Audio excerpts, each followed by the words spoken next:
Cube Radio. Cube Radio. Cube Radio.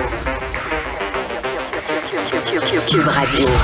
En direct à LCN. Est-ce que les fonctionnaires fédéraux vont aller en grève? Philippe Vincent, en tout cas, ce qui a été dit hier à la Banque du Canada, le fait que l'inflation fléchit, on dirait qu'ils ont perdu un peu d'arguments. Oui, bien, c'est parce que la Banque du Canada, hier, disait oui, l'inflation ralentit, mais faites attention, si vous augmentez trop les salaires, il va continuer d'y avoir cette pression-là sur l'inflation et donc sur l'économie. Et donc, nous, on n'aura pas le choix de poursuivre cette bataille-là. La Banque du Canada dit, je ne peux pas dire à l'État ou aux employeurs comment payer leurs employés. Moi, j'ai un outil qui est le gros marteau des taux d'intérêt. Je vais continuer de taper sur le clou des taux d'intérêt avec ça. Si jamais l'inflation ne fléchit pas, et là, les employeurs, donc le gouvernement fédéral, vous avez entre vos mains une belle occasion de calmer cette ardeur-là. C'est comme si les syndicats, hier, n'avaient pas du tout entendu le message parce que eux, ce qu'ils demandent, c'est une augmentation à peu près un peu plus de 18 % là, pour les 3 dernières années, je vais le dire comme ça, mais ça fait longtemps qu'ils sont sans convention collective, donc sans contrat de travail. Et donc, ils demandent un rattrapage de 2021-2022 et là pour 2023 avec des hausses chaque année de 4,5 % Il y a plein de monde qui nous écoute, qui même dans l'année 2022, faut l'inflation, n'ont pas eu ce genre de hausse-là. Donc, ça fait à peu près une hausse de 18 % pour les dernières années. C'est plus de 100 000 personnes qui travaillent en fonction publique. La fonction publique qui a grossi énormément pendant la pandémie. Là, on parlait de 20-30 000 employés de plus qui ont été engagés. C'est sûr que quand l'opinion publique regarde de ça, il se dit sincèrement, c'est énorme ce que ces fonctionnaires-là demandent. Est-ce que vraiment ils auront l'appui de la population pour aller en grève, s'ils veulent aller en grève? Surtout que les fonctionnaires de l'Agence du revenu là-dedans, on est en pleine période d'impôt. Il y a plein de monde qui vont peut-être devoir attendre plus longtemps pour avoir les retours d'impôts si jamais il devait y avoir grève. Puis là, après ça, je vous épargne les petits détails, là, mais au fédéral, tu n'es pas obligé de faire la grève. Fait qu'il y a des gens qui pourraient être en grève sans faire la grève, continuer de travailler. Ça ferait un beau mélange du côté d'Ottawa. Et juste pour remettre un peu dans le contexte, la Commission de l'intérêt public avait recommandé 9 % sur 3 ans d'augmentation.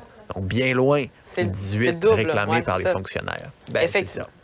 Eh bien, je ne sais pas si on va se retrouver avec une crise des passeports numéro 2. Là. S'il y a une grève aussi pendant l'été, ça pourrait ralentir plusieurs services. Tente pas le diable, toi.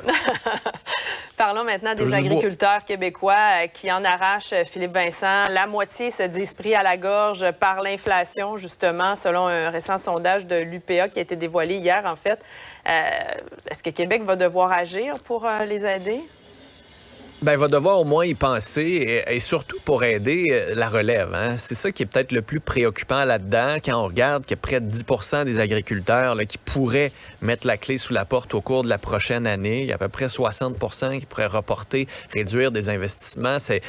C'est toute l'innovation dans le milieu agricole qui pourrait en souffrir. Ce sont des gens qui nous nourrissent. On a quand même eu pendant la pandémie ce désir d'autonomie alimentaire, cette importance-là d'acheter local, d'acheter des légumes québécois, de la viande québécoise, de savoir qu'on a cette industrie-là ici qui est là pour nous nourrir. C'est des gens qui ne comptent pas leurs heures, qui travaillent sans arrêt. Dans la relève, il y en a une méchante partie aussi, et ça, c'est quand même surprenant, qui ont 2 emplois. Des entreprises en démarrage, t'as tes champs, t'as tes cochons, t'as tes vaches, mais t'es obligé d'avoir une autre entreprise pour pouvoir joindre les deux bouts.